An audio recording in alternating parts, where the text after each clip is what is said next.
Pernah kebayang nggak gimana ceritanya seorang anak yang divonis terlalu kecil untuk main bola, malah jadi pemain terhebat sepanjang masa? Hari ini kita bakal bedah kisah luar biasa dari seorang Lionel Messi. Kisah Lionel Messi itu soal melawan segala kemustahilan. Jadi yuk kita mulai dari awal, karena ceritanya ini hampir aja selesai bahkan sebelum benar-benar dimulai. Oke, perjalanan kita mulai di Rosario, Argentina. Disinilah dari sebuah keluarga kelas pekerja, lahir seorang anak laki-laki dengan bakat sepak bola yang, ya ampun, luar biasa. Dari kecil banget, bakatnya itu udah nggak bisa dibantah lagi. Umur 5 tahun dia udah main buat klub lokal yang dilatih ayahnya sendiri. Saking jagonya, di umur 8 tahun dia langsung pindah ke klub bergengsi Newell's Old Boys. Nah, disinilah rintangan terbesarnya datang. Bayangin, di umur 11 tahun, mimpi kamu terancam hancur. Itulah kenyataan pahit yang dihadapi Messi. Dia didiagnosis menderita defisiensi hormon pertumbuhan atau GHD yang bikin pertumbuhannya terhambat. Dan biayanya $900 per bulan. Itu biaya buat terapi hormonnya. Jumlah yang ya jelas jauh banget dari jangkauan keluarganya. Bahkan klub besar Argentina seperti River Plate pun nggak mau bayarin. Mimpi itu kelihatan makin jauh kan? Tapi pas semua kelihatan buntu, secercah harapan datang dari tempat yang nggak terduga, yaitu dari seberang lautan, Spanyol. Direktur olahraga FC Barcelona, Carles Rexach, ngeliat bakat Messi dan langsung ngasih tawaran yang mengubah hidupnya.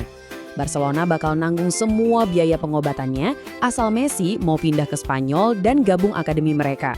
Ini pertaruhan besar loh untuk anak umur 13 tahun. Tapi ya, pertaruhan inilah yang mengubah sejarah sepak bola. Saking nggak mau kehilangan bakat ini, ada cerita legendaris kalau kontrak pertama Messi itu ditandatangani di atas serbet restoran. Ini nunjukin betapa yakinnya Barcelona sama potensi anak ini. Mereka nggak bisa biarin dia lolos begitu aja. Kepindahan ke Barcelona jadi titik balik yang luar biasa. Yuk kita lihat gimana dia ngebangun sebuah era keemasan dan jadi legenda di Barca. Perkembangannya di Barcelona itu super cepat. Tahun 2000 gabung Akademi La Masia, tahun 2003 udah debut di tim senior pas umur 16. 2 tahun kemudian, di umur 17, dia nyetak gol resmi pertamanya. Langsung jadi pemain termuda yang nyetak gol buat klub di Liga. Keren banget. Bareng Barcelona, kesuksesannya itu nggak ada habisnya. Dia berhasil menangin 10 gelar La Liga. Ini bikin Barcelona jadi penguasa Spanyol selama lebih dari 1 dekade. Nggak cuma di Spanyol, di Eropa juga. Messi ngebawa timnya juara Liga Champions UEFA sebanyak 4 kali, itu piala paling bergengsi di level klub, dan dia berhasil menaklukkannya. Nah, angka yang satu ini, 91, ini benar-benar bukti kejeniusan Messi. Itu rekor jumlah gol terbanyak dalam 1 tahun kalender. Sebuah pencapaian yang kayaknya mustahil banget buat diulang lagi.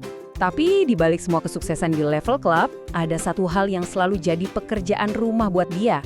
Dapetin trofi juara bareng tim nasional senior Argentina. Padahal ya, di level junior, dia udah sukses. Dia pernah juara Piala Dunia U20 dan dapat medali emas Olimpiade.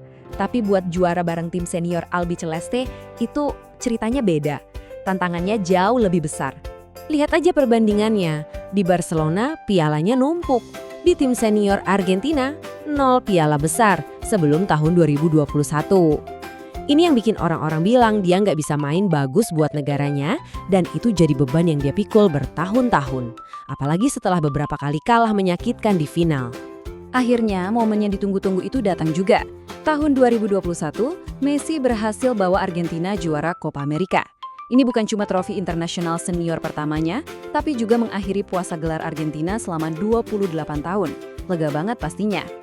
Dan puncaknya, ya ini dia. Tahun 2022, dia jadi kapten Argentina dan memenangkan Piala Dunia FIFA di Qatar. Ini adalah pencapaian tertinggi dalam karirnya. Trofi yang paling dia dambakan. Oke, setelah berhasil memenangkan segalanya, warisan apa sih yang ditinggalkan seorang Lionel Messi? Mari kita lihat babak-babak terakhir dari perjalanannya. Perjalanan Messi ternyata nggak berhenti di Barcelona. Dia lanjut berpetualang ke Paris Saint-Germain dan di sana juga berhasil juara Liga. Sekarang, dia lagi bawa sihirnya ke Amerika Serikat bareng Inter Miami. Kalau ngomongin warisan, lihat angka ini. 8. Ini adalah rekor penghargaan Ballon d'Or yang dia menangkan. penghargaan untuk pemain terbaik dunia, lebih banyak dari pemain manapun dalam sejarah sepak bola. Tapi mungkin warisan terbesarnya bukan cuma rekor dan trofi, tapi juga kerendahan hatinya dan dedikasinya yang tenang, bahkan pas dia ada di puncak ketenaran global. Dia jadi bukti bahwa kehabatan sejati itu nggak perlu banyak teriak. Jadi, pertanyaannya sekarang, setelah perjalanan yang luar biasa ini, apakah perdebatan soal siapa pemain terhebat sepanjang masa akhirnya selesai? Mungkin saja. Tapi yang pasti, kisah Lionel Messi adalah bukti nyata bahwa dengan bakat, kerja keras, dan keyakinan, hal yang mustahil pun bisa jadi kenyataan.